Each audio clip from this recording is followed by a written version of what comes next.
Bueno, buenos días entonces, agradecido por la invitación. El tema es largo, pero voy a tratar de reducirlo bastante, ¿va? Para ello lo que presento es una periodización. Aquí es una periodización de la historia, agarramos los periodos históricos y los dividimos del año tal al año tal, de este año a este año.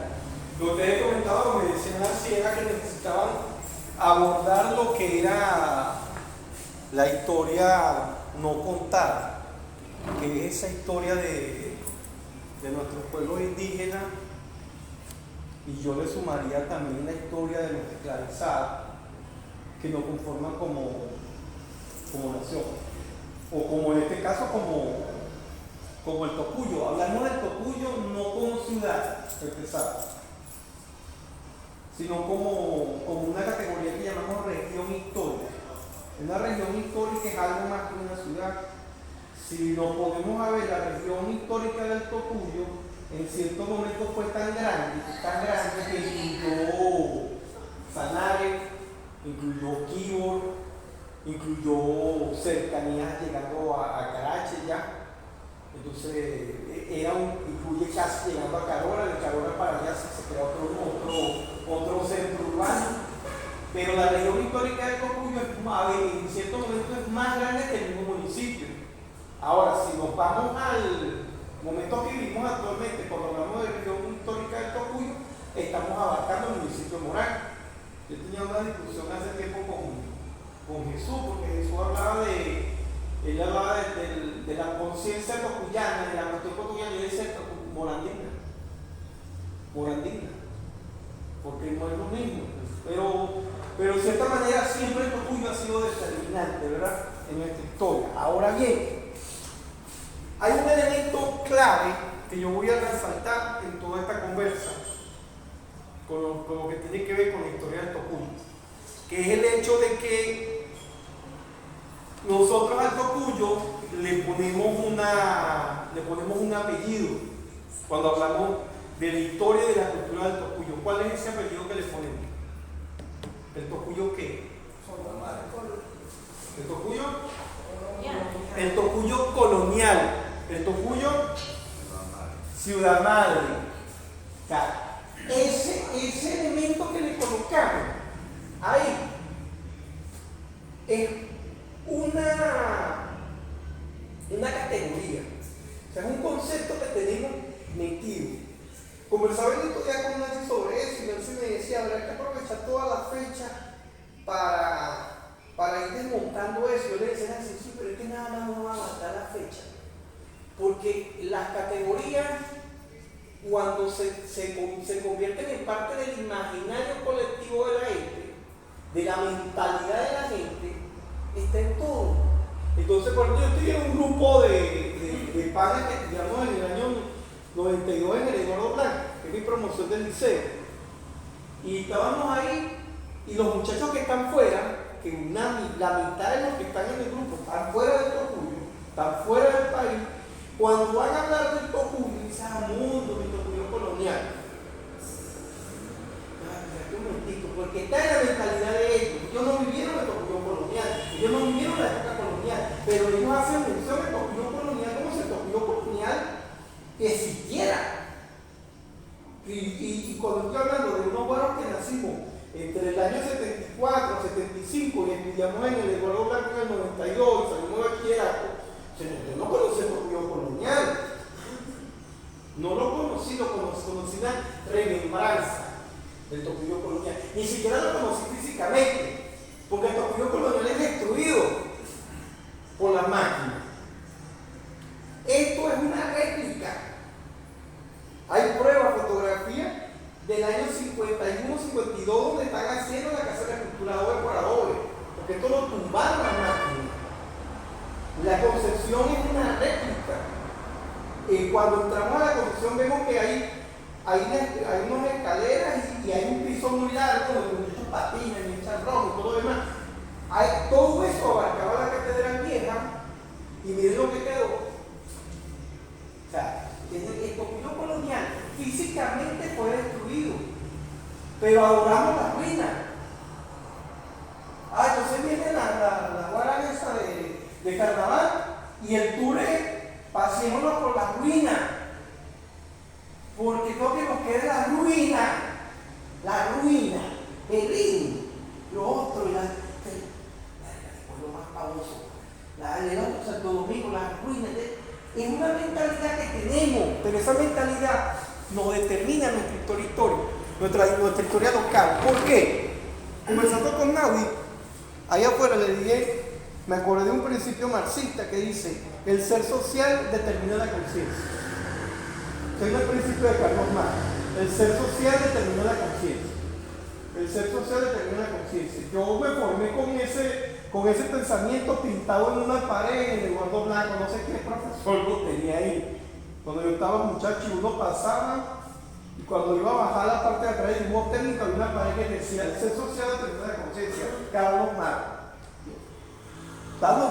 Tipo, después con el tiempo entendí que era eso que estaba pintado ahí. El ser social es lo que nosotros somos materialmente y determina, el verbo determinar es que influye, es que dice cómo es que define cómo es. O sea, lo que nosotros somos materialmente determina, dice cómo somos en la conciencia, en la mente, en el pensamiento, en nuestra concepción de Tocuyo colonial. Es decir, el Tocuyo colonial es determinado por un ser social específico. Ahora, ¿el ser social de quién? ¿O de quién? Nuestra historia ha sido construida por los tipos que han tenido plata en este valle. Nuestra historia local ha sido construida por los que han tenido una posición social privilegiada, de principales, se les llamaba durante la colonia. Los principales, que son 6, 7, 8 apellidos, y eso, cuando tú los revisas, por ejemplo, en el periodo del gomecismo, que estuvieron muy de moda, tú consigues que el único sabio que no es de esos apellidos de Aborrego es Lisandro Alvarado, el único sabio tocuyano. Pero todos los demás, Tifotul, todos los tipos que tenían poder, que tenían dinero, que tenían un ser social definido, poderoso, fueron quienes construyeron Felice Carlos Tocuyano. Fueron quien construye el concepto de ciudad madre para referirse a las expediciones que salieron aquí a colonizar o a conquistar. Fíjense cómo nos dicen. Una cosa es que nos dicen, salieron a colonizar, y otra cosa es que nos digan, salieron a conquistar. Son dos cosas distintas. La conquista, de una vez nosotros decimos, aquí anda en conquista, anda enamorando a la muchacha, ¿verdad? Eso es un acto hermoso. Adquirir algo. Conquista, adquirir algo. Sí, ustedes andan. Pero conquista no es eso en el punto histórico, es una invasión. Entonces nos quitan la palabra colonizar, que fue lo que ocurrió, por conquistar. Y la colonia, lo colonial, es algo bueno, bonito, hermoso. Pero ¿quién no nos dice? No nos dice el ser social de los pudientes. Entonces, ante una cúpula de poderosos, que son los que cuentan y construyen ese imaginario que se reproduce en nuestra historia, ¿dónde está la versión de los seres sociales que no tenían nada, que eran la gran mayoría en esas pirámides sociales, que sostenían a los poderosos arriba? ¿Dónde está esa verdad? ¿O es que acaso si nosotros lográramos hablar con nuestros ancestros, sería un orgullo hablar del Tocuyo colonial? Entonces, mucho se dice, por ejemplo, del Tocuyo colonial, la obra de Villatoro Olivera Cochea, que es una obra historiográfica que yo en mi tiempo de muchacho detestaba, porque yo me formé para detestar esto. Todo lo que dijera colonial. Pero cuando lo reviso ya un poco más canoso, un poco con el pelo tirando a gris, me doy cuenta que esto no está tan malo, porque aquí, por ejemplo, hay un capítulo capítulo dedicado a la sociedad esclavista tocuyana del Tocuyo colonial. Es que resulta ser que lo colonial en los tres continentes, en África, en Asia y en América, está relacionado directamente con la esclavitud, con la esclavización y con la trata negrera. Es decir, que lo colonial se sostiene, una de las patas que sostiene lo colonial, sostiene la venta de los seres humanos como mercancía y la explotación de esos seres humanos que no eran considerados seres humanos, eran cosas que se vendían, que se cazaban en África, se traían metidos en un barco, moría la mitad de ellos en ese barco, eran echados a los tiburones y vendidos aquí como animales. Y cazados y mantenidos aquí como animales, traídos a América como animales y metidos en esta sociedad, pues resulta ser que eso aquí se aplicó. Entonces, cuando hablamos de sociedad de Tocuyo colonial, tenemos que ponerle los dos apellidos. Tocuyo colonial esclavista. Porque si no, no estamos diciendo la verdad histórica. No puede ser que contemos nada más un solo lado, lo que quieren los tipos que contemos, ¿verdad? Entonces, ante la aplicación de ese principio marxista a la historia del Tocuyo, tenemos entonces que desmontar la producción intelectual esa de Tocuyo colonial, que no es nada más intelectual de los de Villacropo y Veracocha que le ponen el nombre del libro, es que es una forma de pensar, es que es una forma de actuar, es que es una forma de escupirnos a diario la cara, porque este color y ese color no viene de España, no viene de Alemania, porque fuimos dominados primero por los alemanes. Ese color habla de otra cosa. El fenotipo nuestro no viene de ahí, o sea, ya va. Son otras concepciones. Nuestros apellidos. Los apellidos son es que el proceso de colocación de apellidos tiene que ver con la encomienda y con la esclavización. La otra institución, aparte del esclavismo, era la encomienda, que empezó tardíamente en el Tocuyo. Lo que se conoce como la fecha fundacional, la bendita fundación del Tocuyo, que es el 7 de diciembre de 1545, es porque Oviedo de Ibañez, que es un cronista de 100 años después, llega y dice que Juan de Carvajal repartió las encomiendas ese día. Es decir, la fundación es el reparto de los indios que fueron sometidos durante 35 días previos. ¿Por qué? Porque hay un historiador, hay un cronista, un escribano que cargaba a Juan de Carvajal llamado Gallo Tosé, que después escribió un libro que dice que ellos entraron al valle el 2 de noviembre de 1545 y luego se funda la supuesta fundación de entrega de encomienda 35 días después. Si usted saca la cuenta del 2 de noviembre al 7 de diciembre hay 35 días, es decir, 5 semanas. ¿Qué pasó en esas 5 semanas? Amor y paz. No, porque los tipos cuando llegaron aquí no consiguieron la nada, consiguieron una aldea. El nombre se ha rescatado del mismo Gallo Tosé, una aldea a los cuales los indígenas llamaban Guay. Esa aldea a orilla del río Tocuyo dejó el rastro arqueológico que hace 40 años afloró cuando se hizo la circunvalación y apareció en el sector Mantica de Rosa un yacimiento arqueológico, y cuando eso se puso a trabajar, entonces tenemos nuestro primer periodo histórico, que es el primer periodo histórico, que es el periodo aborigen, que data de 2000 años de antigüedad aproximadamente. ¿Por qué digo aproximadamente? Porque la datación que se le hizo es en base a los estilos de cerámica. J.M. Cruce, José María Cruce, un español republicano que huye del fascismo y se viene a Venezuela después de la Guerra Civil Española, trabaja aquí lo que son los periodos, según los estilos, y determina que hay un estilo, ya que él llama tocuyanoide, que tiene 2000 años de antigüedad. Bueno, ese periodo de cerámica de 2000 años de antigüedad se consigue aquí. Es el que más se consigue.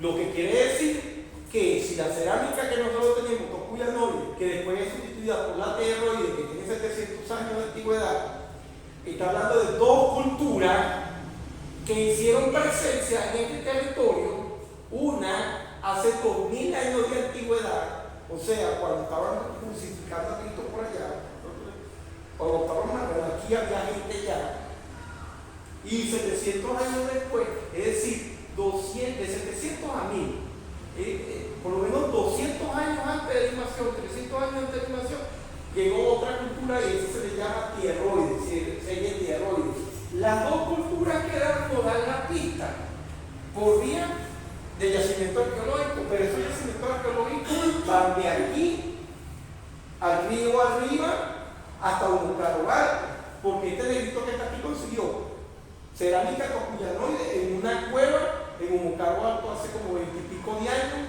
en la cueva del Rincón, y había un yacimiento en una cueva, había un enterramiento humano, y en ese enterramiento humano había cerámica tocuyanoide, es decir, todo lo que es el margen del río completo.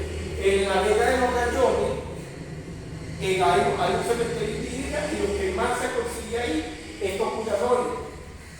Es decir, la aldea que estaba ahí, que no estaba ahí, sino que estaba más abajo, por eso el cuento del río Umucarobal, porque es en relación al río, no es relacionado con el pueblo, porque el pueblo muda y lo traslada y lo colocan al pie del peñón, pero en realidad la sierra, decía los viejos, decía que los abuelos de ellos decían que era la tierra de los indios, era donde está la Chacuina, que es al lado del río La Vega, abajo, y al otro lado del cerro. Todo eso nos da a nosotros los elementos de pensar que había una cultura. Ahora bien, esas culturas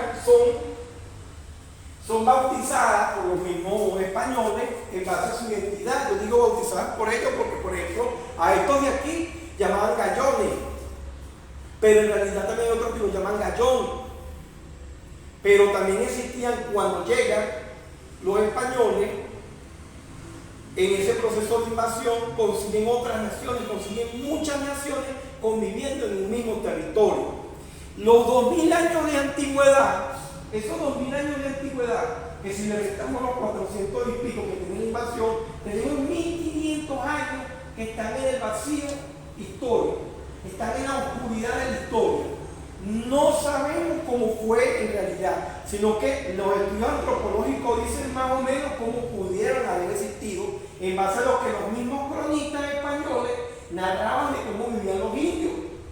Que pues esos fueron llamados todos indios y todos fueron colocados con una etiqueta. Si tú eras gallón o eras irajara, no, tú no eres ni gallón ni irajara, tú eres indio. Ya todo el mundo le ponía la misma identidad, la misma nacionalidad.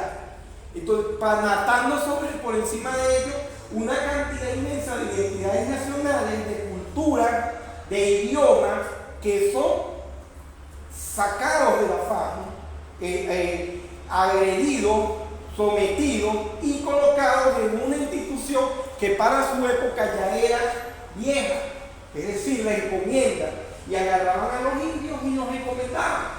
Entonces hay una primera encomienda que es la encomienda de Miguel da Silva, que está en el registro de aquí de 1632, una encomienda que narra, un libro que narra cómo se le entregó a Miguel da Silva una encomienda, y en el libro la señora Veracochea estudia la encomienda, pero yo la conseguí, esa misma fuente la conseguí aparte, antes de yo saber que ella la había estudiado. Ella cuando ve, ella lo que dice es que fulano le pasó a fulano y estaba en tal parte y no sé qué, ok, pero yo me puse, pero ahí está la lista de los nombres de los indios que fueron entregados en encomienda. Y después a la siguiente generación, porque la encomienda había que renovarla en 2 generaciones, a la siguiente generación se le daba de padre a hijo y después había que pedirle permiso al rey. A la siguiente generación, cuando van a hacer ese procedimiento, los nombres de los indios encomendados ya no están en los idiomas nativos, sino que aparece Andrés, recuerdo que es uno que menciona.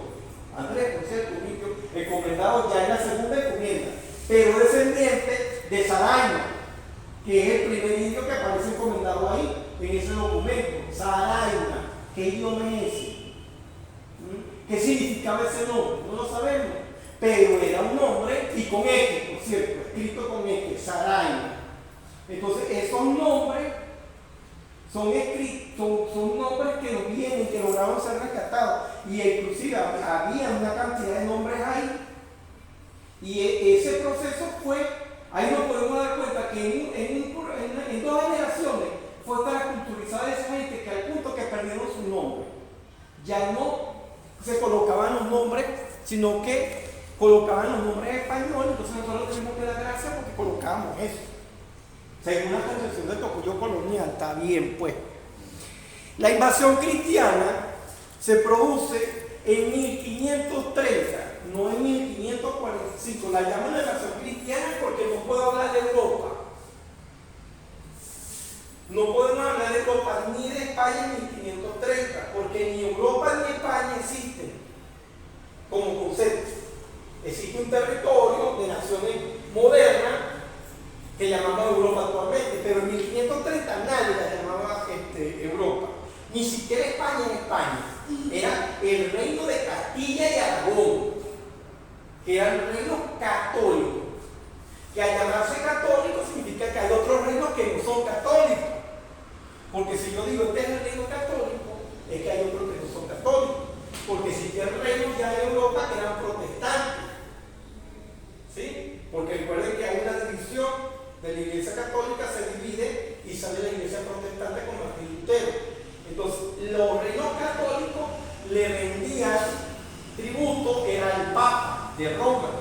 Y era el Papa de Roma el que decía: ustedes son reyes católicos, yo los conozco, los protejo, los amparo. Esos reinos católicos son los que nos invaden a nosotros, Castilla y Aragón.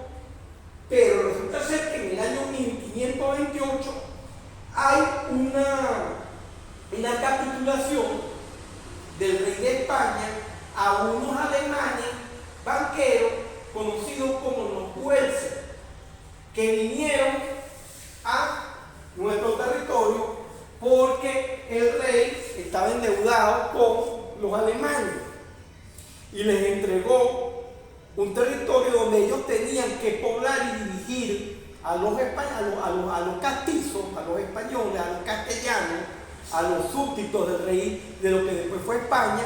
Y es ahí donde viene un alemán llamado Nicolás de Federman. Nicolás de Federman hace un viaje desde Coro, territorio adentro, hacia el sur, y encuentra un río y sigue por el río y trata de entrar a un valle muy rico. Nicolás de Federman trata de entrar al valle que es muy rico, pero Nicolás de Federman es el primer europeo que menciona nacionalidades. Él dice los caquetillos, después de los caquetillos vienen los girajara, después de los girajara vienen los alemanes, después de los alemanes están los cuivas, después de los cuivas están los gallos.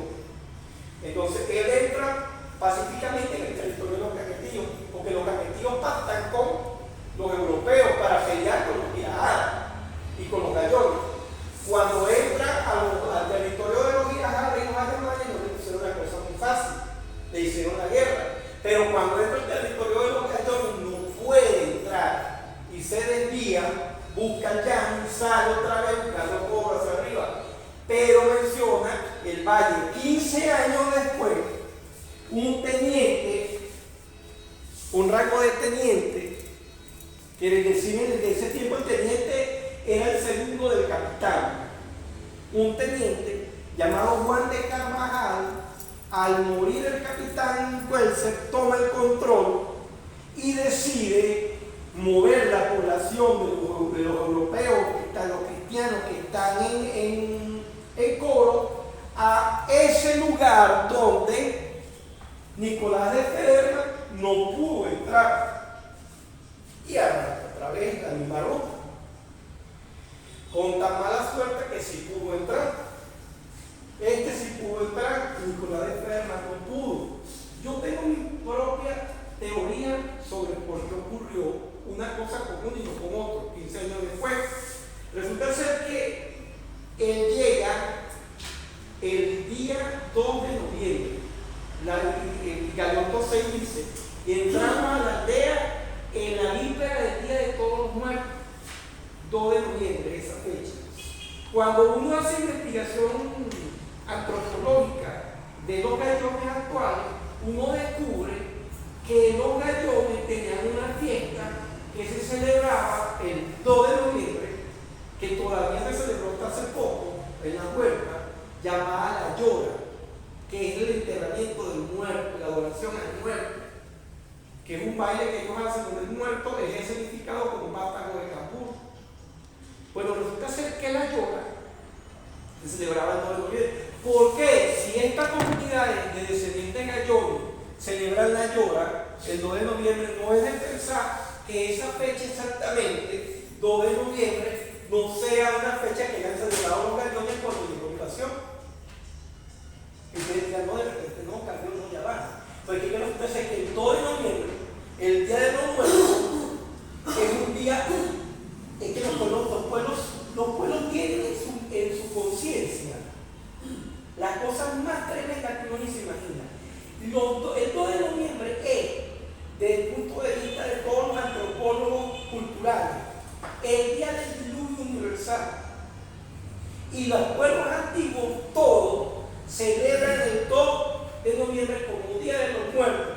No es una fecha nada más cristiana católica, es una fecha universal. La celebran en África, la celebran en Asia, algunos pueblos americanos y algunos pueblos europeos no cristianos, paganos, celebraban el 2 de noviembre. ¿Por qué no pensar entonces que esa fecha también la celebraban los indios nuestros acá, nuestros ancestros acá? Y es por esa la razón que cuando llega Juan de Carvajal e ingresa al territorio, consiguió todo el mundo emparrandado, en pocas palabras. Y la entrada está que después Galeón se escribe. Yo perdí ese libro, tenía un fragmento del libro. Rolando, pero ahí no sé qué parte todavía se baila la llora acá en Venezuela. Hay un baile que se llama la llora, pero esta llora es particularmente distinta a la otra. En La Guajira. En La Guajira hay un baile que se llama la llora. En La Guajira, pero esta llora de los gallones es totalmente diferente. Es totalmente diferente. En el significado igual que la llora guajira, pero la significación no es la misma.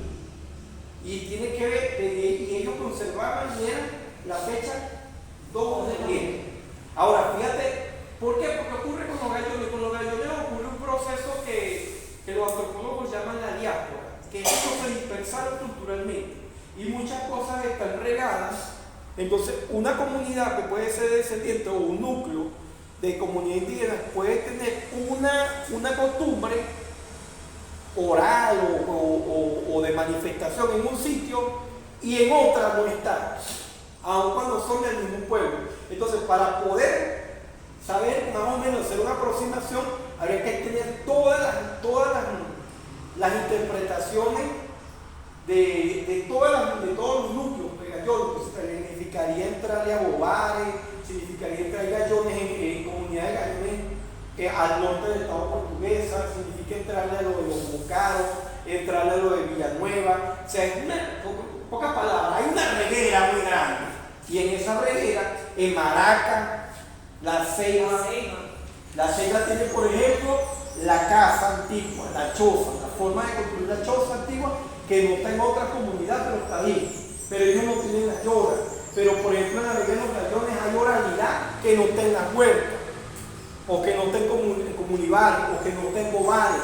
O sea, todos esos elementos están dispersos. Ahora bien, los periodos de la... Empieza un primer periodo de invasión cristiana, invasión europea, en 1530 y se alarga hasta 1576.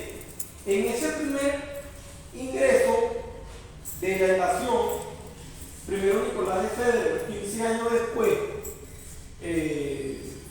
Juan de Carvajal es asesinado por ellos mismos por las diferencias que tienen entre ellos y es colgado. Y la leyenda dice que fue colgado en una ceiba. Resulta ser que Guay, la palabra Guay, que es el nombre de la aldea, significa en gallón ceiba, ¿sí? Por eso nosotros tenemos un guay, y tenemos para arriba, tenemos un guay to. Pero to significa agua corriendo, río. Entonces, eso es muy probable que guay to significa, diga río de la ceiba o ceiba del río. ¿Sí? Pero igual tenemos acerca de ceiba adentro, tenemos un yacimiento que es yay. No es guay, sino yay. O sea, puede ser origen de la misma palabra. Ahora, fíjate, había muchas ceibas en lo que también se narra de ello. La ceiba tiene un significado para los pueblos no nada más de Gallón, sino para los pueblos mesoamericanos muy importante, porque el Popol Vuh inicia con la creación de los hijos que nacen, los gemelos que nacen de una ceiba. La ceiba es el árbol madre, el árbol que pare. O sea, hay una simbología bastante interesante. En 1576 termina un primer proceso de la invasión en el Tocuyo, que es cuando se muda el capitán de la provincia, porque los capitanes de provincia, o sea, los capitanes que fueron después nombrados como gobernadores de la colonia, empezaron a residir a partir de 1546 en el Tocuyo. ¿Sí? Pero no es que el Tocuyo es una ciudad así como la conocemos, eso es un rancherío que tiene título de ciudad porque los españoles, los reyes de España, empiezan a girar unas ordenanzas, unas leyes, las leyes cédulas, y ponen reglas y dicen que lo que se funda es ciudad, pueblo o villa. Son las tres categorías: ciudad, pueblo o villa. La ciudad es cabecera de los pueblos y los pueblos son cabeceras de las villas. Esa es la organización. Y dicen ellos que en sus reales cédulas dan unas normas para fundar ciudades, villas y pueblos. Dice que no se funde ciudad, villa o pueblo donde no haya agua potable y mano de obra. El Tocuyo tiene el agua potable al lado y al otro lado y al otro lado, porque no es nada más el río, son las quebradas, que no son las quebradas como las conocemos en este momento tiradas para allá. Si lo ponemos así, un poco de historia, tenemos el puente Bolívar en el hospital, lo que significa que se abrió un puente y ahí pasaba una quebrada. El puente Bolívar, que es la calle que estaba ahí entre el hospital y la Roberto Montesinos, estaba la Roberto Montesinos, perdón, que es la calle que baja del IPA. ¿Ustedes han visto una paseo ahí? Ahí corre agua. No se llama, ahorita les cuento por qué se llama puente Bolívar, pero también si nos vamos más acá, hacia los lados de Levito, la quebrada no necesariamente tenía que estar tan allá, pudo haber estado más acá, porque si vemos la calle 20, cuando agarra agua en cantidad también. O sea, y ahí está la canal, esos canales son viejos. O sea, ahí el Tocuyo está entre agua y tiene una aldea, tiene mano de obra. Esa mano de obra fue sometida, explotada, dominada, para ser sometida como mano de obra que generaba trabajo esclavo, no esclavo, sino trabajo esclavo. El trabajo esclavo es todo aquel trabajo que no recibe una remuneración. Que la encomienda es un núcleo de trabajo esclavo. Le dan una encomienda, dice, la regla de la encomienda es que el español tenía que cuidar a los indios encomendados. Él los iba a cuidar, entre comillas. Los cuidaba tanto que se cogía las indias y mataba a los indios. Y le coloca el apellido. En las encomiendas se colocan el apellido. ¿Qué ocurre? Que después las encomiendas generan resguardo. El resguardo es propiedad de la comunidad indígena. O sea, la tierra siempre fue del indio en la legislación española. Muy pocas encomiendas se convierten en haciendas. Pío Tamayo dice que la encomienda, y Pío Tamayo y Francisco Tamayo dicen que la encomienda es el núcleo de las grandes haciendas de Venezuela. Eso también es verdad. Pero en la realidad nuestra, las grandes extensiones de resguardos indígenas era imposible administrarlas bajo una sola hacienda. ¿Por qué? Porque los resguardos son el de, por ejemplo, hacia el lado de, si hablamos de la región histórica del Tocuyo, tenemos que meter Sanare. Hay un resguardo de Sanare y de Volcán que tiene 10.000 hectáreas. 10.000 hectáreas. Que va ahí y termina en la Guapa de Sanare. Ahí ese pega con el de Guárico y Avispero, que es Guárico y Avispero. Y ese en Villanueva, por los lados de Bucares, por el Cabo, todo eso, termina en Guárico y se desvía hacia el lado de Avispero. Esas son 10.000 hectáreas más. Ese es otro resguardo indígena. Todas las comunidades indígenas que estaban ahí eran propietarias de esa tierra desde el principio de la legislación española que las protegía, pero estaban encomendados. ¿Me explico? O sea, eran indios encomendados, aun cuando eran propietarios de la tierra, tenían que pagarle tributo al rey y tenían un regidor de indios que lo que hacía era, supuestamente tenían que protegerlo y al final, o sea, el regidor era una figura colonial que lo mandaban a proteger los indios y terminaba explotando a los indios, porque colocaban a los mismos encomenderos como regidores. Aparte de todo eso, en ese mismo periodo hay una acción criminal de exterminio, de persecución que de la Casa, Bartolomé de la Casa, en su obra, cuando le reclama al Consejo de India, al rey de ahí comienza a ser España, le reclama y le pide que tiene que evitar de alguna manera lo que están haciendo los encomenderos con los indios, empiezan a narrar lo que ocurre aquí. Bartolomé de la Casa está en Santo Domingo, que es República Dominicana, y en donde está una real audiencia, que es un tribunal, pero también está en Cartagena. Se muere hacia Cartagena, nunca llegó a Tocuyo, no, pero tuvo noticia de lo que, y Bartolomé de la Casa describe los emparamientos, describe la criminalidad de los europeos cristianos y dice que no hay, que él no entiende que bajo qué principio de civilización pueden hablar los que defienden la encomienda y el régimen colonial cuando lo que están haciendo es un exterminio de las personas que el rey en la legislación, en los principios dice que son súbditos, porque el rey coloca, cuando ellos se dan cuenta, ellos dicen, porque hay un papa que dice, no, nos dimos cuenta que los indios tienen alma. Casi 100 años después de la llegada de Colón. Y otro tipo de, pero antes de eso no tenían alma. Entonces eran animales, pero cuando ellos se dan cuenta que tienen alma, entonces dicen, entonces los reyes católicos empiezan a legislar para proteger a los que tienen alma, que lo que hay que corregirlos para que asuman la religión, ¿sí? Porque ese es otro papel del encomendero. El encomendero tiene que garantizar que el indio vaya a doctrina. ¿Qué es la doctrina?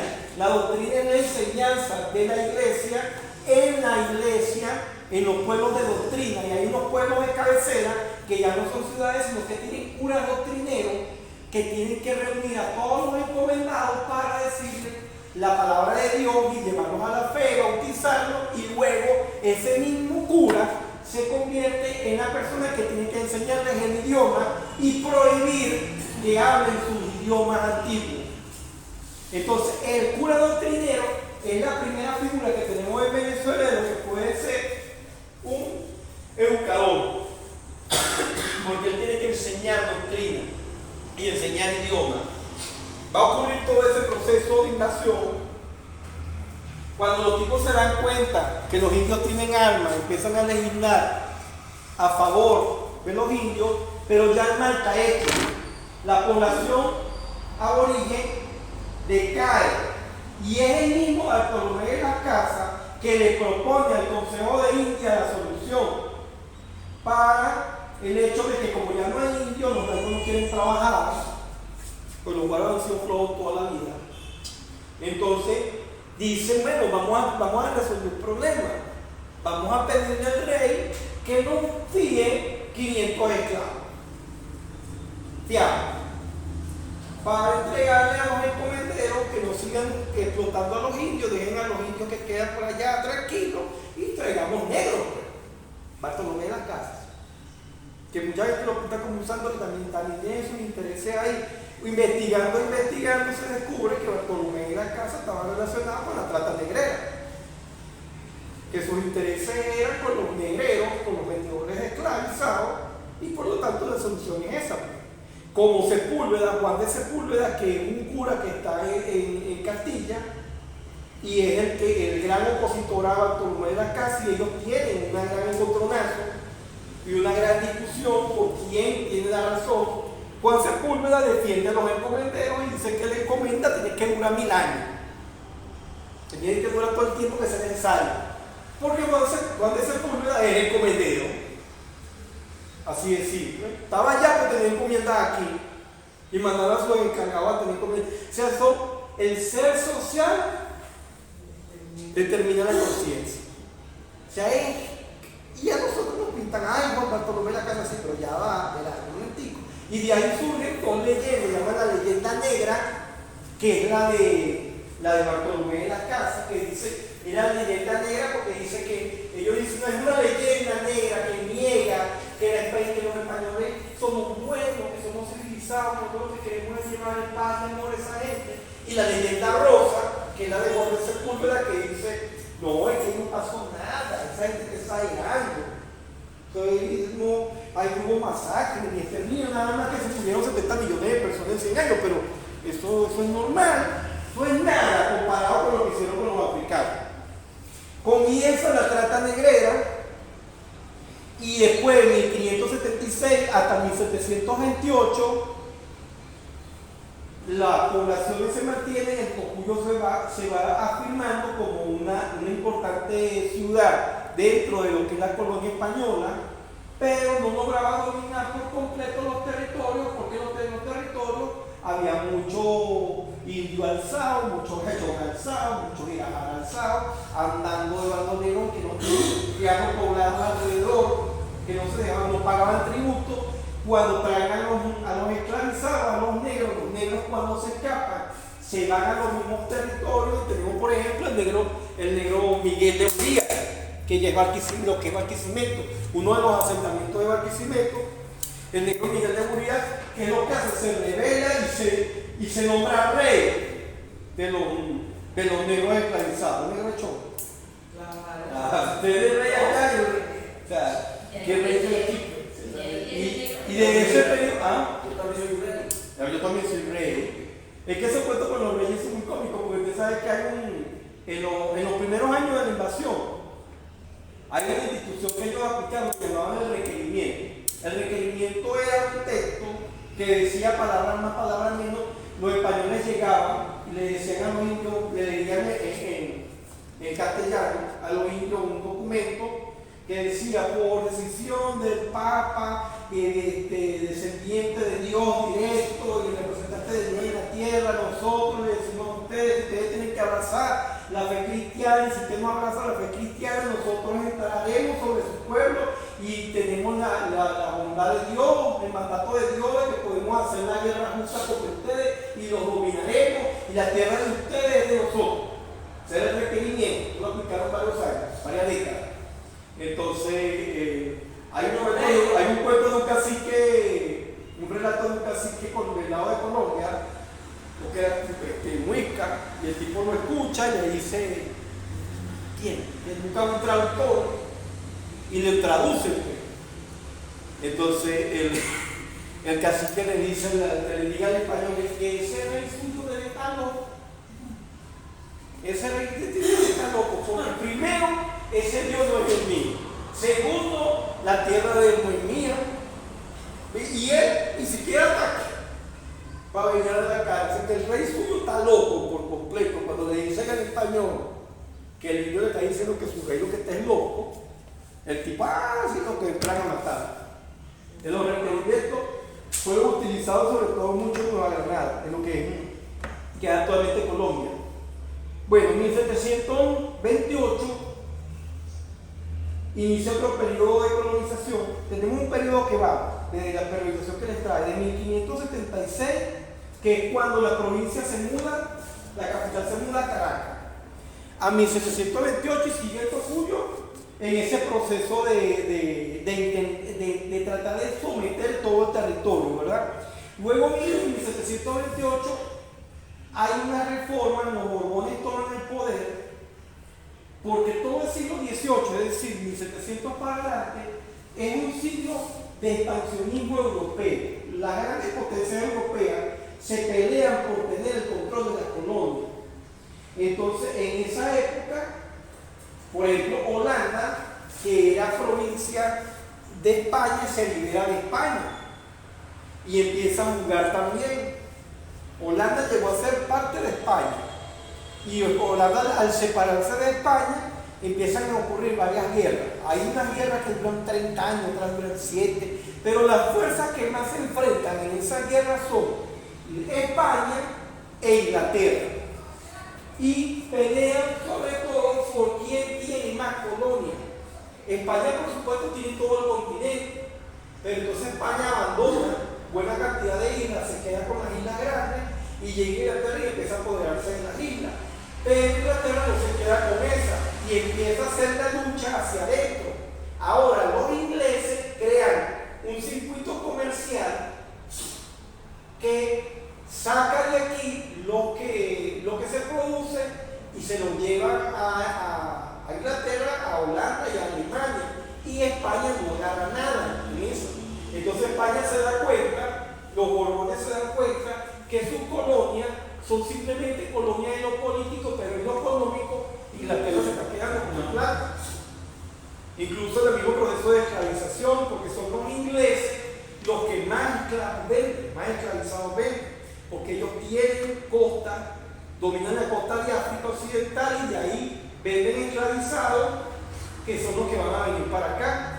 Era todo un rollo complejo ahí, pero el asunto es que en 1728 se crea la compañía guipuzcoana, que tiene la finalidad de pelear con el contrabando de cacao que lo hacen los ingleses, los holandeses y los franceses con la gente de la colonia, con los blancos ya criollos ya. Y empiezan las primeras contradicciones. A los blancos criollos no les pareció el asunto porque te pusiste a una gente a controlar el negocio de ellos y empiezan las grandes contradicciones. Ese año comienzan las rebeliones. El primero que se rebela es Andresote en Yaracuy en 1730. Después hay otra rebelión en 1733 en Yaracuy y San Felipe. Comienzan los procesos de rebelión contra la compañía guipuzcoana, pero no directamente contra el rey, sino contra la compañía guipuzcoana. Ocurre que Inglaterra y España siguen peleando su guerra, que son marítimas. Y en ese tiempo, primero Inglaterra, para poder vencer a España, hizo uso de los piratas. Inglaterra le permitió a cualquier barco de bandera inglesa que podía hacer piratería y atacar a España para debilitar a España. Cuando Inglaterra tiene su flota ya fuerte, o sea que flota de línea, pues, que depende del rey, ataca a los piratas, que le quita un poco de poder a los piratas, los empieza a perseguir y comienzan a hacer la guerra con la armada, ya la armada real inglesa, que es una de las más poderosas del mundo, al punto que hay una batalla donde los españoles crearon una armada que llamaban la Armada Invencible y los volvieron nada, los ingleses.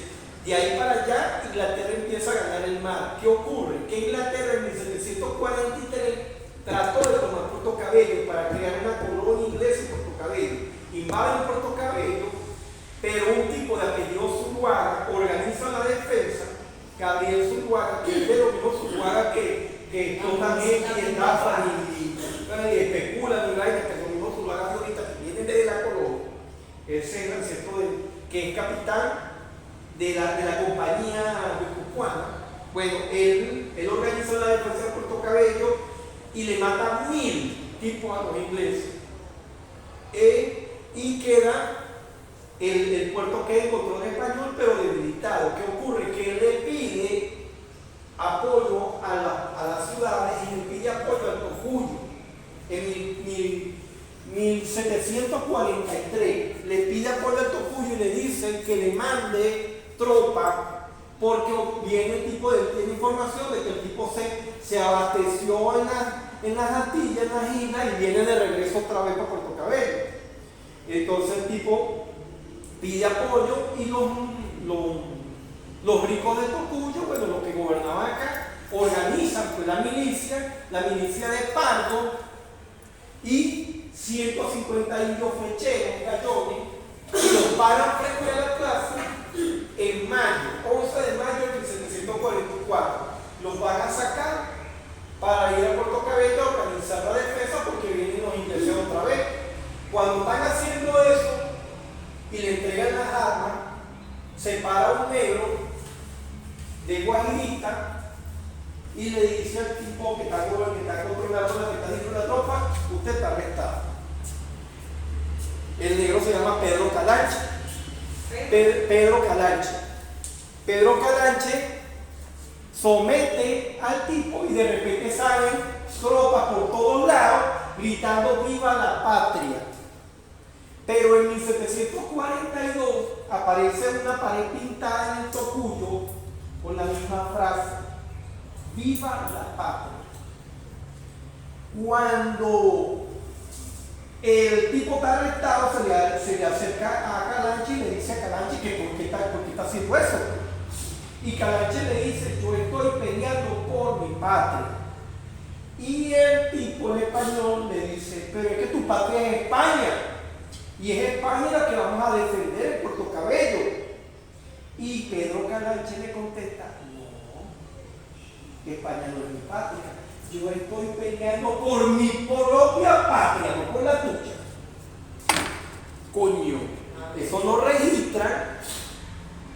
Y es la primera vez en la historia de Venezuela que un rebelde se alza, un pardo, oscuro, mestizo, se alza contra España por su patria, que no es la misma del rey. No sabemos más de Pedro Calanche. Los curas reclamó que toda la vida han sido eso. Salen de la San Francisco a la Plaza Mayor a entrevistarse con los alzados.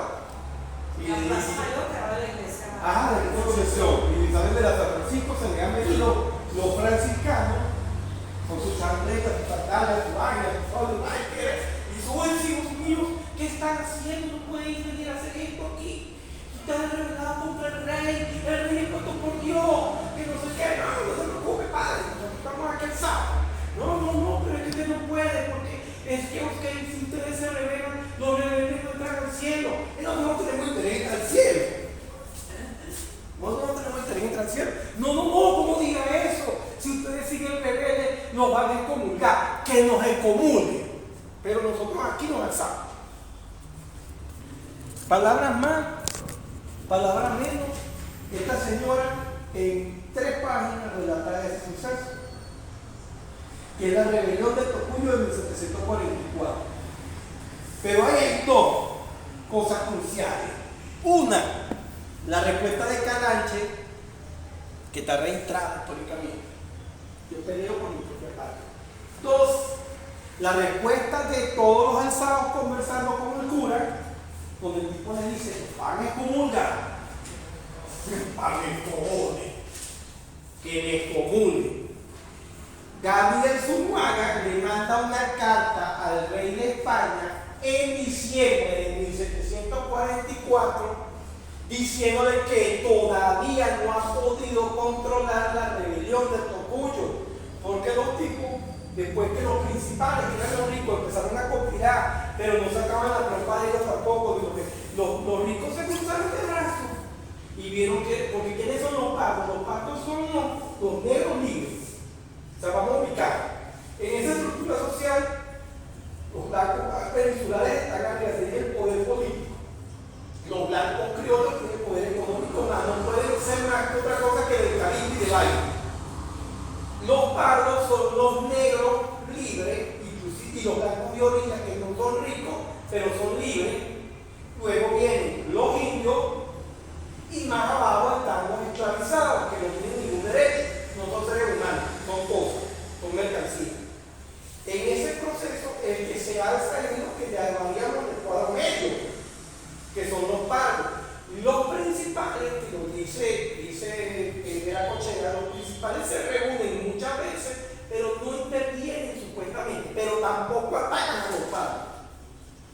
Pero la cosa cambia cuando 2000 indios cercanos a Kibo se enteran de la rebelión y se dejan venir.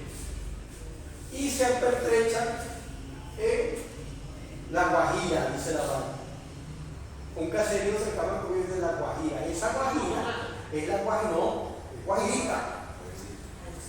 Es Guajirita porque en 1788, o sea, 40 y pico años después de la rebelión del Tocuyo, viene el padre del obispo Martín y hace un censo de Tocuyo y menciona los caseríos y él habla Guajira y Guajira, que Guajirita, dice él. O sea, él habla de las dos. Entonces, lo que es Guajira es todo el sector que conocemos Guajira, lo que nosotros ahorita conocemos como Santa Rita, Cartera y Rapatán, El Molino y Guajirita.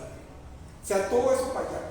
Incluso la oralidad dice que Calanche se tira para el Cerro Negro, que es donde también se esconde Sandalio Linares en el siglo XX. Debe tener relación con las Guajiras también.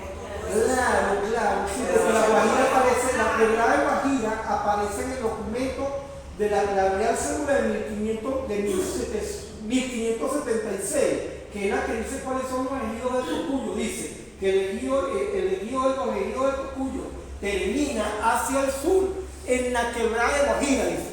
¿Y cuál es la Quebrada de Guajira? La de la Guajira, la de la Junta. Claro, no está en la Guajira comunal cuando era. De repente podríamos decir que todo ese espacio, si agarramos todas las Guajiras, inclusive la Guajira Santa Rosa, y lo tiramos hasta aquí, pudiéramos decir que es una gran región completa, o sea, que no es, que inclusive abarca pues esa orilla de esa quebrada, o la parte de esa que después, con el tiempo después, en el siglo XX se le conoce a ese mismo espacio como la zona roja. Esa es la misma zona roja, no por casualidad. Esa es la misma zona roja, pero no casualidad. En la historia no hay nada como casualidad. Esa es la misma zona roja del siglo XX. La misma zona del paro de la huelga campesina del 36. Es la misma zona. Ahora, esa región, no sabemos qué pasó. Pues. Ese es un vacío que tenemos. En la rebelión del Tocuyo, que va en ese periodo de 1728 a 1777, está en 1744 esa gran rebelión contra ese cierto colonial, contra la estructura colonial. Este Pedro Calanche aparece en el libro de la cochera. Sí, me lo menciona. La rebelión lo menciona, como 2 o 3 paginitas menciona ahí. Es más, de la Cochea dice una cosa sumamente interesante. De la Cochea dice que Pedro Calanche, que lo que ocurre entre ellos pareciera que fueran los primeros indicios de una conciencia de clase. De una conciencia de clase de los padres. ¿Sabes que no? Porque no podemos hablar de conciencia de clase y de clases sociales en Venezuela antes del periodo colonial, pero de la Cochea se atreve a decir que pareciesen los primeros indicios de una conciencia, porque los tipos no se dejan revelar. No sabemos cómo termina la rebelión. Pero esa rebelión es una continuidad de rebeliones. Esas rebeliones siguen. Esas rebeliones van a seguir nada más en el Tocuyo. El Tocuyo aporta a lo que llamamos esos movimientos paraindependentistas. A mí me responde esa vaina de que esto es pre. Ese como está preñado, no está preñado, está preñado o está preñado. ¿Pre de qué? Prehispánico, precolonial, no sé qué vaina, precolombino, prehistórico. No, la historia es una sola. ¿Saben? De poner un antecedente aquí, para decir que la otra es menos historia. Entonces, para decir que esos movimientos independentistas son menos independentistas que los que vinieron después. Porque estos son pardos y después los otros son blancos. Los que se revelan en 1810 son los blancos. Entonces ocurre esa rebelión del Tocuyo en el marco de un montón de rebeliones que va con el lanzamiento de Pirela en Maracaibo, que siguen con el lanzamiento del movimiento de José Leonardo Chirino en Coro en 1795, que culmina con el lanzamiento de la combinación de Guardia España, que matanza de Miranda, las invasiones, las expediciones de Miranda.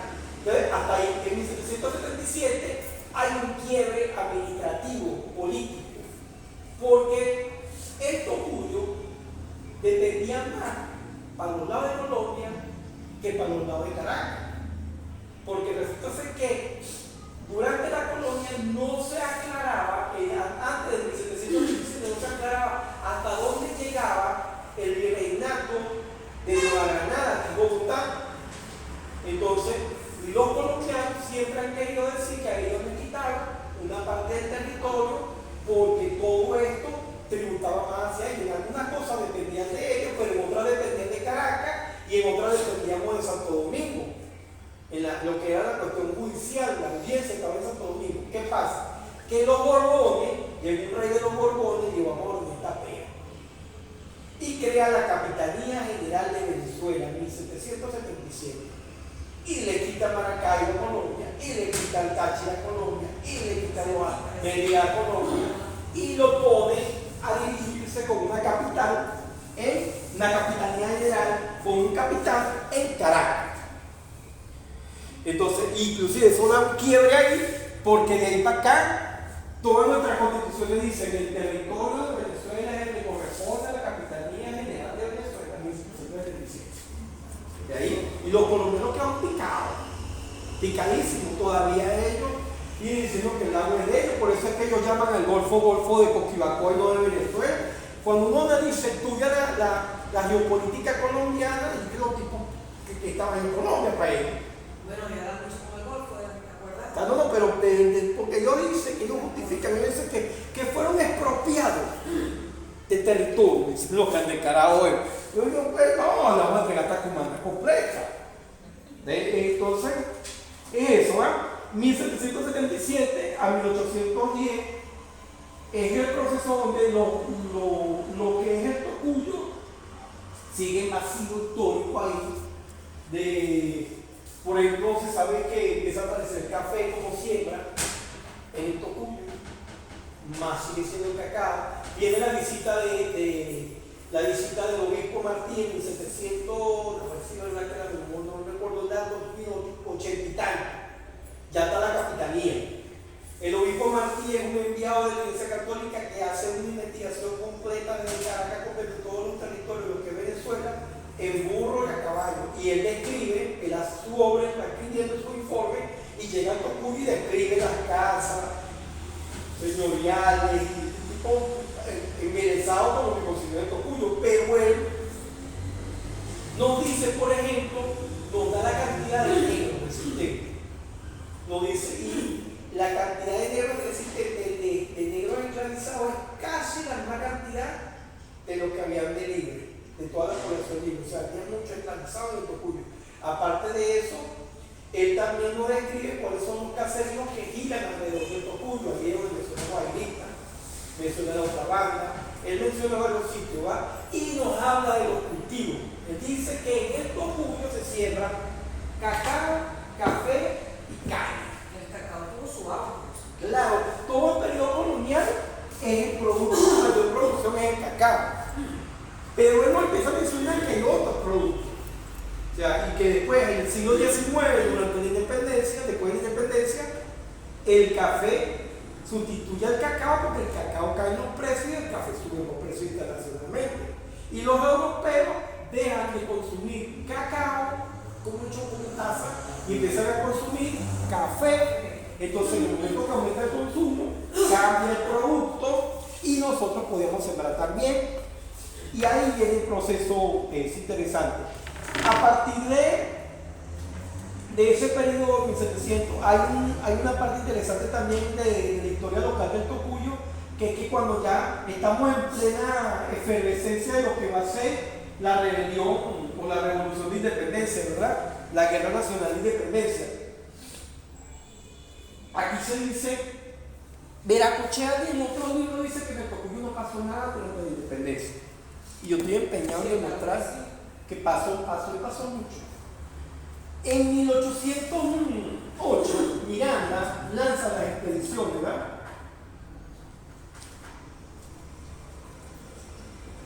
Hay un documento de el Cabildo de Caracas pidiéndole apoyo al Cabildo de Tocuyo para pagar una recompensa por la cabeza de Miranda. Y el Cabildo de Tocuyo se reunió, levantaron un acta donde una palabra nos dice que van a mandar a pedirle a Guarico y a Hugo Caro dinero a los vecinos para hacer un aporte por la recompensa para pagar vivo o muerto la cabeza del diablo Miranda. Así igual, diablo Miranda. Y lo trata de diablo, de demonio, de que tipo un engendro, y en el acta tú lees un odio más religioso que político. O sea, porque dice que Miranda es un hereje, porque Miranda pone en duda el derecho divino de los reyes.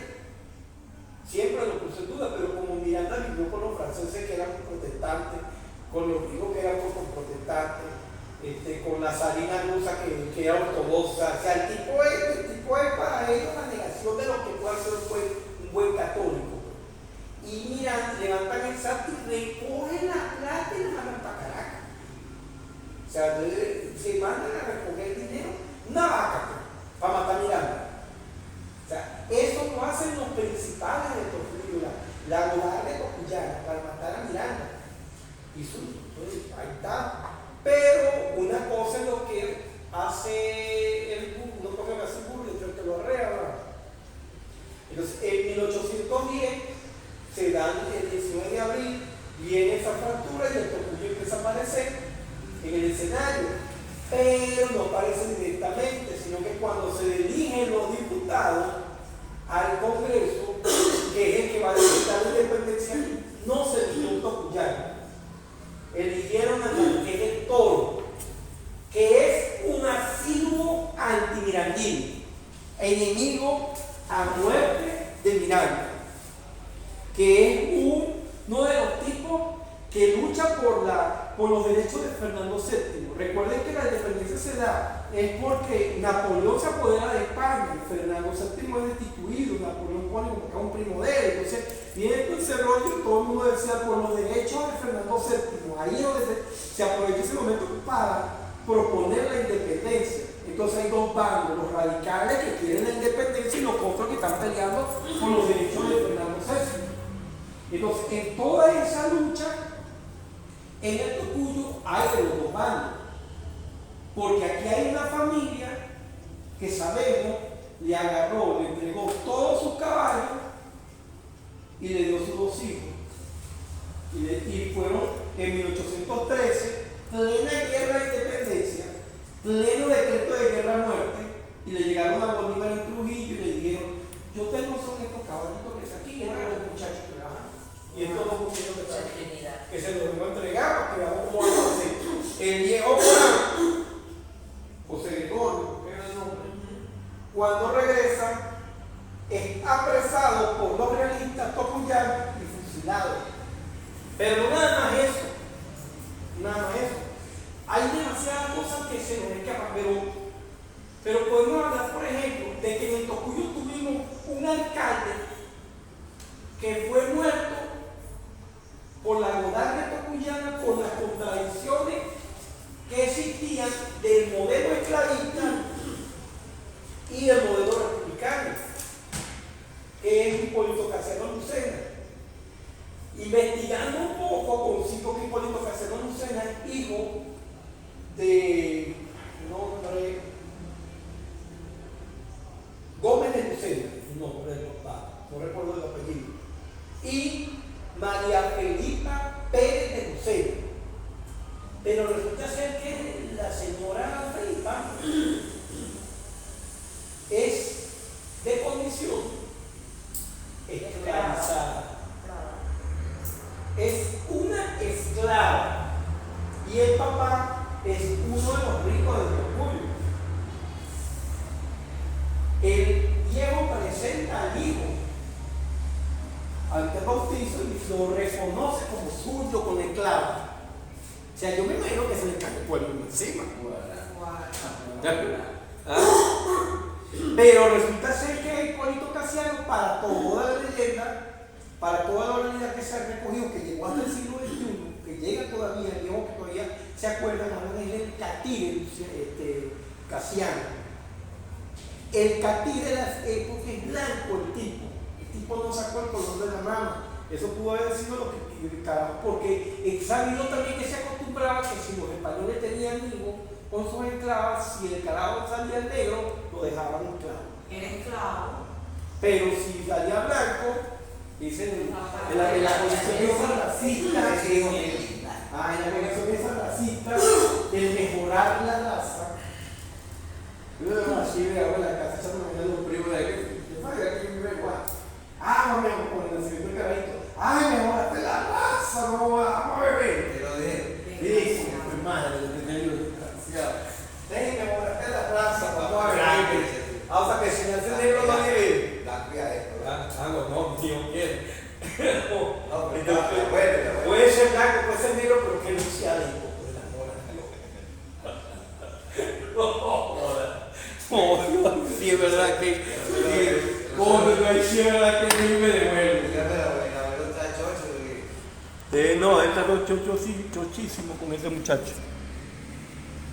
Entonces, ¿qué ocurre? Que la sociedad cubana es una sociedad de casta, como todo el país. O sea, hablar del tocuyo colonial es hablar de las castas, de las castas existentes, una vaina que es una estructura piramidal, donde los blancos están arriba. Entonces, cuando los historiadores estos nos hablan de los tocuyanos, nos están hablando de la élite, no es el mismo tocuyano de ahorita, que yo digo, yo soy tocuyano, nací en Egipto, o sea, soy pobre, no. Para ellos el tocuyano es otra concepción. El sujeto histórico que mencionan como tocuyano del siglo XVIII, del siglo XIX, son los ricos del tocuyo. Es más, todavía en el siglo XX la mitad. ¿Qué ocurre? Que el tocuyo no es un ente aislado. Hay historiadores que dicen no, que el tocuyo está como cerrado. No, mentira. El tocuyo está en la vida. De hecho, esa misma familia, o sea, esos apellidos que parecen los ricos del tocuyo, son los que hacen lo contrario a lo que son nuestras raíces. Por ejemplo, los sones de negro. Para ellos no son sones de negro. Para ellos son tamunantes. Claro. Y esa es la razón por la que siempre está en la lucha EPA, que nos identifica como sones de negro. Claro. Porque fíjate tú, yo pongo de ejemplo el personaje de Hipólito Casiano, un hecho tremendo. Como un tipo que lo que sabemos es. De ese Hipólito Casiano. Los documentos. ¿Pero qué documentos? ¿Dónde?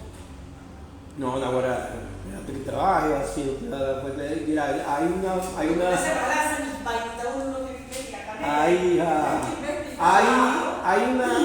el libro de bautismo de 1796 está. ¿Dónde lo conseguí? No te puedo decir, pero lo conseguí. Ese es un secreto de Estado. Socialízalo, todo se puede. En Hipólito Casiano se dan varias cosas. Primero, ese proceso de que es hijo de una esclavizada y un blanco.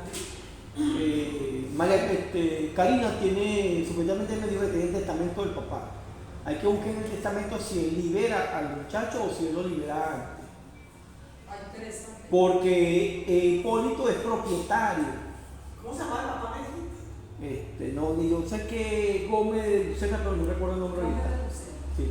El viejo es rico porque Pedro Rodríguez Rojas trabaja en un libro, una investigación en internet sobre las hipotecas que los créditos antes los daba la iglesia. En esa época los daba la iglesia. Las cofradías prestaban plata. Y ahí Hipólito Casiano aparece como deudor de la época. O sea que y los tipos no te prestaban plata si tú no tenías con qué pagarlo, si no tenías una garantía. O sea que el tipo tiene propiedad. O sea, el tener propiedad no es cualquiera. Pero no solo eso, que Hipólito Casiano, aparte de eso, yo me acordé que Aníbal Lisandro Alvarado, hijo de Lisandro Alvarado, en el comienzo del siglo XX sacan varias crónicas de él. Se llama Evocación de la herencia, algo así se llama el libro. Aníbal Lisandro Alvarado, hijo de Lisandro Alvarado. Aníbal menciona las contradicciones que existían entre Hipólito Casiano y los Lozada y los Garmendia. Y el jefe militar, que era un tipo de apellido González, llamado Reyes González, un coronel, que está casado con una de las Lozada. Entonces él tiene una pelea con uno de los Lozada porque él consigue, según lo que dice Aníbal, pero es una crónica. No sabemos, cuando es una crónica hablamos de una persona que te arma un relato, te saca un cuento, pero no te da la fuente, no te dice de dónde la sacó. Entonces, y son 100 años después, entonces te dice, esto fue un cuento que escuchó, quién me contó, bueno, total que es más, la crónica es más a lo literario que a lo propiamente histórico científico. Aníbal dice que consigue a uno de los Lozada pegándole a una negra de nombre Mauricio y le quita el látigo. Entonces al quitarle el látigo se pelea con el carajo y le dice, ¿por qué tú le pegas a esa mujer? Y le dice, no, porque yo soy su amo. Entonces le dice, que nadie más llame amo a nadie. Aquí hay una revolución, aquí se acabó. Aquí nadie más llamamos a nadie. Ya la guerra de independencia la ganamos. En 1822, 23, por ahí, ya había pasado Bolívar y todo. Hipólito Casiano es el que trae a Bolívar y lo aloja en su casa. ¿Qué ocurre?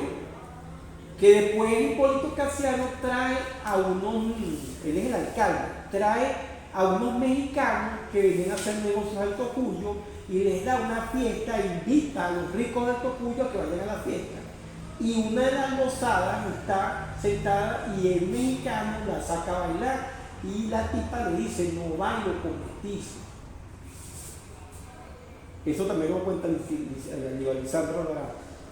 Ya el baile, el tipo baile, el mexicano baile, dice a Hipólito Casiano, se fue en la casa de Hipólito Casiano, le dice que eso es una ofrenda. Se siente ofendido porque la señorita le dijo que no baila con mestizo. ¿Cómo es esto? Pues? Si aquí no hay que estar en una revolución, pues. Entonces va y dice Aníbal Lisandro que le pegó, que Hipólito Casiano le metió una cachetada a la Lozada. Por ahí viene una seguidilla de problemas y llega Reyes González, lo invita a comer. Lo que la oralidad decía es que la casa de Reyes González estaba para los lados de Nubia y lo invita a comer, que esa era una hacienda. Invita a comer y cuando el tipo entra, no sale. Y se desapareció el alcalde del Tocuyo. ¿De dónde está el alcalde del Tocuyo? Nadie sabe dónde está el alcalde del Tocuyo. Culpan a un tocuyano llamado Cruz Limardo, que era un médico que peleó una guerra de independencia, tuvo que huir a Puerto Rico, República Dominicana y después volvió.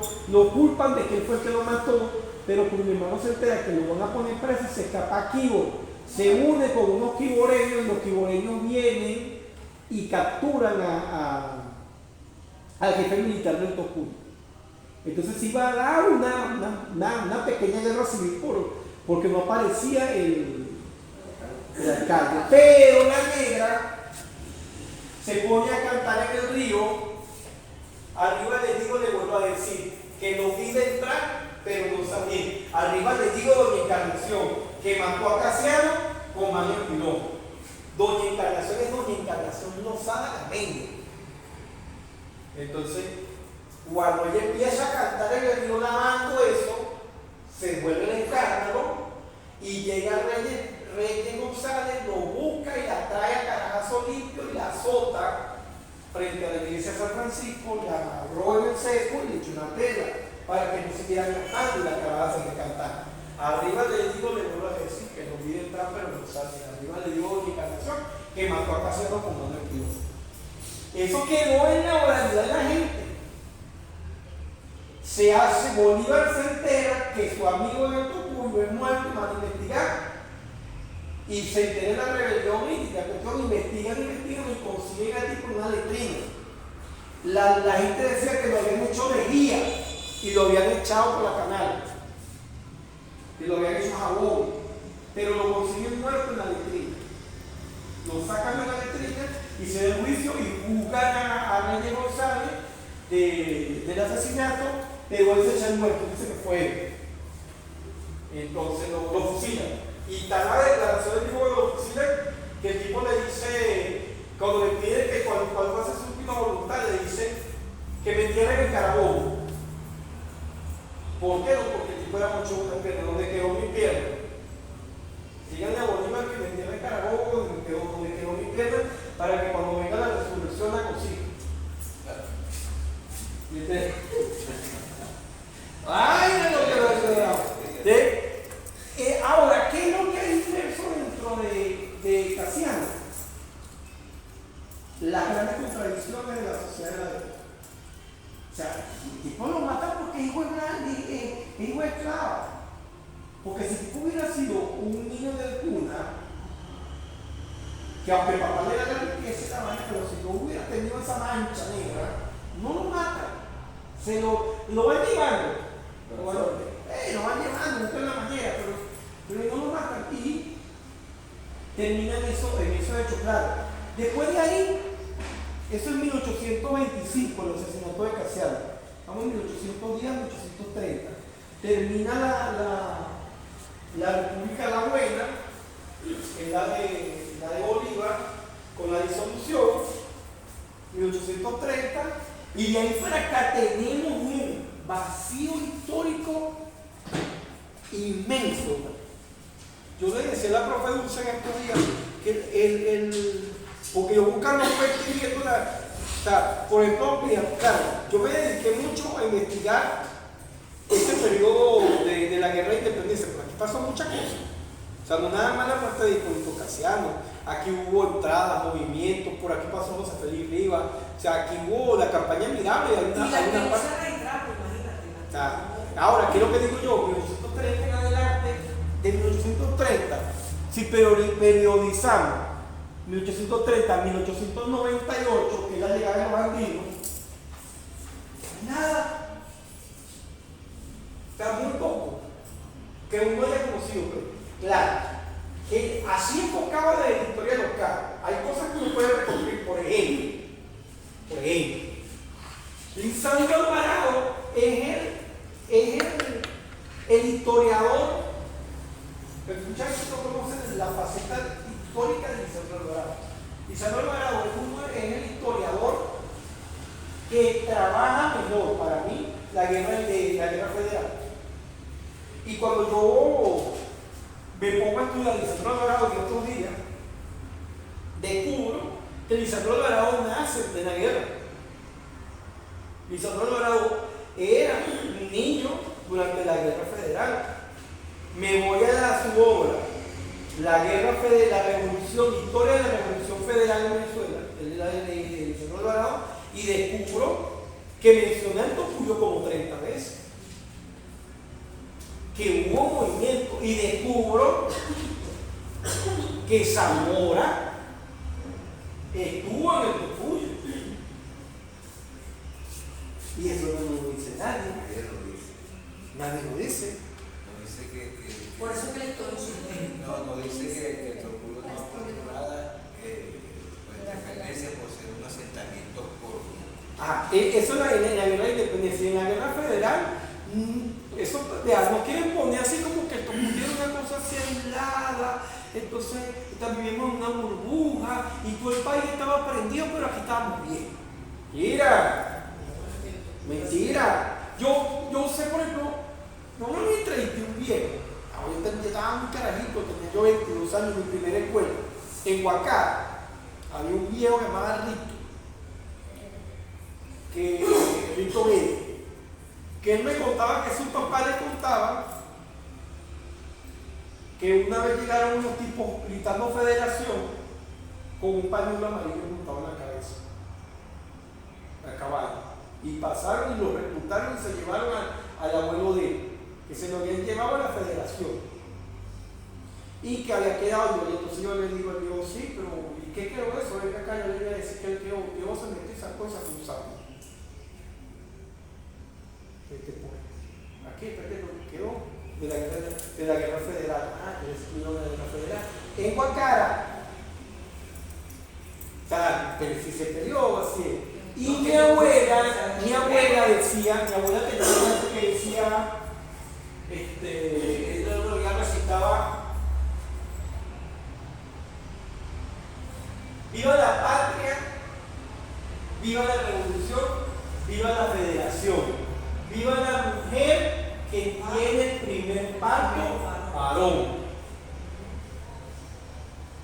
Entonces yo viva la patria, viva la revolución, viva la federación. Y yo sabía, ¿qué es la federación? Cacho, es que te enseñan en la escuela. Federación es cuando vino mi general Zamora a pelear por los negros. Y esa era una unidad campesina que no sabía ni escribir, María Suárez. Pero que yo quiero ir a hablar. Y uno piensa mal, no, entonces. Y mi abuela nació en 1903, 1914. Pero seguro, yo ando Son 50, 70 años.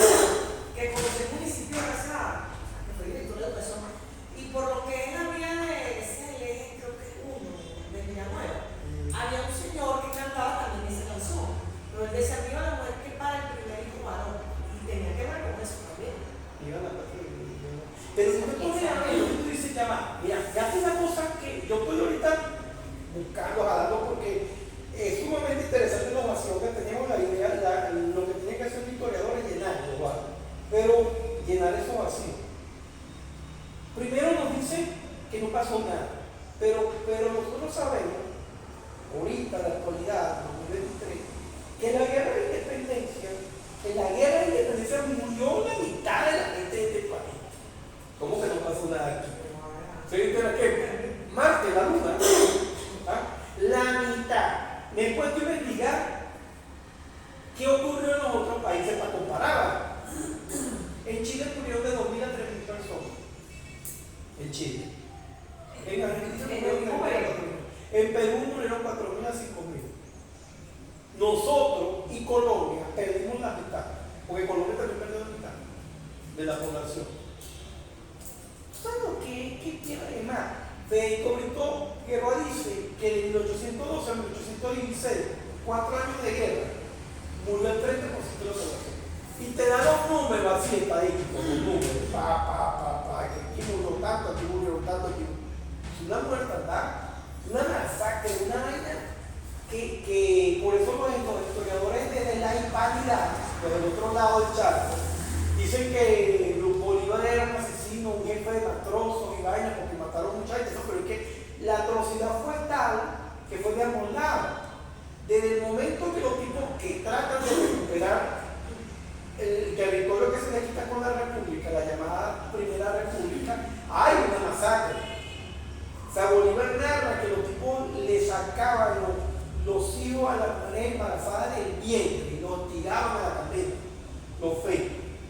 O sea, Bolívar hay una carta de Bolívar dice: tal nivel de crueldad, de estos salvajes que dicen ser civilizados. Llegué a un pueblo donde las mujeres de París y preñadas estaban abiertas completo y los niños quemados. O sea, los ancianos se les arrancaba el cuello. O sea, el nave dice: un desastre. Eso es premio a la guerra el decreto de guerra muerte. En el decreto de guerra muerte dice: bueno, ¿qué vamos a hacer? Ya sí. Bueno, no puede. 1813. Españoles y carnales. Contar con la muerte quizás es diferente. O sea, nada más por el hecho de que ustedes van a aplicar eso, y vamos a aplicar la misma.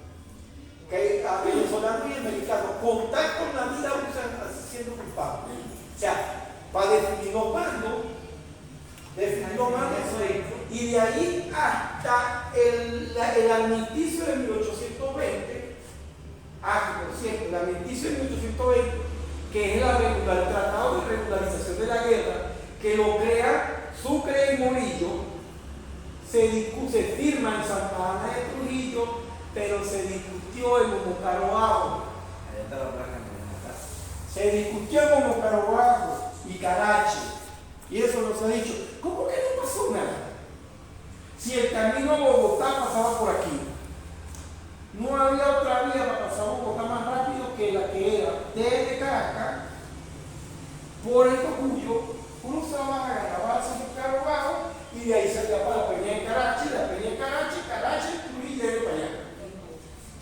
Esa era la vía para comunicar. Y recuerden que era vía para Bogotá, que era la vía de la capital, porque Bogotá era la capital de unas cosas que después nos dijeron que no, era Colombia, que en ningún momento se llamó Gran Colombia, eso fue después, era Colombia. De hecho, cuando uno da vuelto hay una parte de Fernández. Claro, pues esa división. Pero fíjate todo eso. Entonces, en 1830 y 1898 nos vació la guerra federal. Por ejemplo, una línea que tengo así de investigación, las cosas que ocurrieron normales, que no significa que sean guerras nada más, pero sí que transformaron nuestra sociedad. ¿Cuántos terremotos hemos tenido?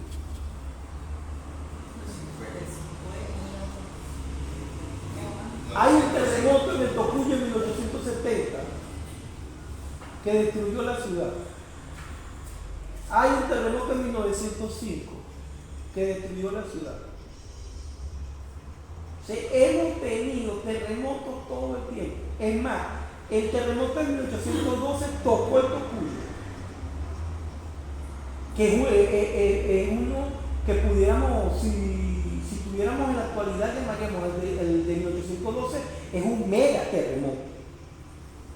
Porque es un terremoto que tumba Caracas,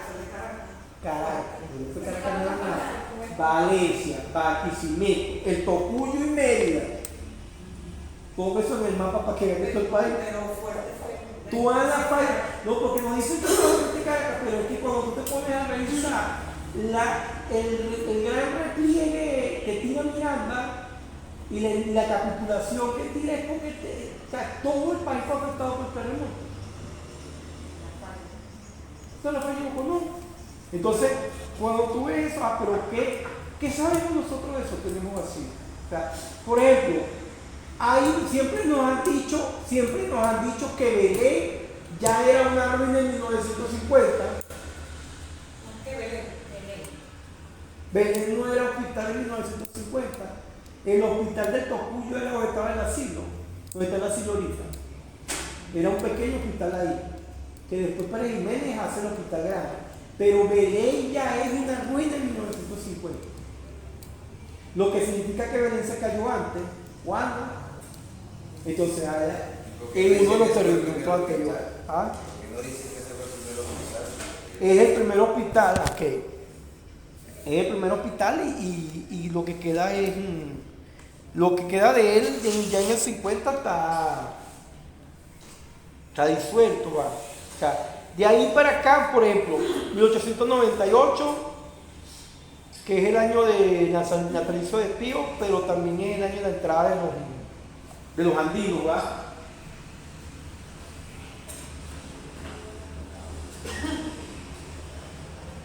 Uno de los hombres que acompaña a los andinos, la llamada montonera, de Cipriano Castro y Gómez, cuando se llama venir del Táchira hacia Caracas, es un indio, así lo llamaban ellos, llamado José Rafael Montilla, conocido como el Tigre de Buenaventura, y participa en la rebelión, en la revolución que lleva a los andinos al poder. Toma Puerto Cabello, regresa, pero por las contradicciones que tiene Montilla con Castro, con los amigos andinos, Castro lo manda de jefe militar de la barra de Maracaibo. Entonces se da cuenta que preso ejemplo, la barra de Maracaibo era una cárcel. Entonces dice Rafael Montilla, yo soy profesor más de nuestro Carabato. Él se escapa y se va a Colombia y entra por Cúcuta en octubre. Toca en 1902 al 3, por eso la cosa. Lo cierto es que los primeros días de enero de 1900, vamos a decir, no, la verdad, porque a él lo matan en 1905, creo que es en el 3. En 1903 toma un Caruato y ataca a Mocaroa. Pero tomó Mocaroa. Después que lo toma, se refriega y se va para el Alto de los Días. Planta cuartel ahí en el Alto de los Días y vuelve loco todo el gobierno de Castro atrás del tipo. Eso tampoco nadie nos ha dicho. Nos han hablado de la primera toma de la toma de Mocaroa Alto, la de 1962, pero no nos han dicho que hay una toma previa, que es una toma militar que duró meses. Pues los tipos duraron meses persiguiendo al carajo. Entonces lo van a buscar y lo consiguen y dicen, no, está en Sartaneja, que ya es Anzuate, pero de repente entonces está en Páramo de Sendé. Entonces no, que está en Páramo de Sendé, como se llama el Páramo de Sendé, no, está en Carache. De no, que está en Carache, vuelve y terminó otra vez en Anzuate, y se les perdió. O sea que los tipos montaron una operación, movieron a todo el ejército para buscar el carajo y no lo conseguían por ningún lado. Hasta que llegaron y dijeron, vamos a hacer una cosa, vamos a llegar así, pues hacer lo que quieras. No, así se Trataron un poco de gente para que se le pusiera la orden a él y él dijo, no ando sumando, no ando eliminando. Eran tipos Hay una batalla en la montaña de, lo llaman la montaña, que es de Mocaroa pasando para Guaitó. Y lo que dice la fuente es que ahí hay como 50 muertos. O sea, el tipo y queman la iglesia de Guaitó. Son etapas. se conoce de esa zona. Claro, no era el tigre de Guaitó, era por algo, pero lo cumbre de la cuestión, lo que yo llamo a resaltar aquí es que siempre hemos tenido conflictos y esos conflictos tienen que ver con los que les decía inicialmente, el ser social. Si nuestra estructura social es una estructura social clasista, de someter a las grandes mayorías, en algún momento eso va a hacer explosión. Esto no se va a mantener. Aquí lo que ha habido permanente es la rebelión. Aquí lo que ha sido permanente es la rebelión. Ese hecho que digan que aquí no pasaba nada. Es que aquí hay, llegar como en Carache. En Carache en la Cámara Municipal de Carache hay un cuadro pintado donde llegan los blancos y salen los niños así. Échenme la está bien, pues. Eso no fue así. Bueno, y yo hasta aquí llegué hasta el siglo XX, vacié, hasta el... Del siglo XX. ¿Ah? Hay algunas palabras, bueno, hay muchas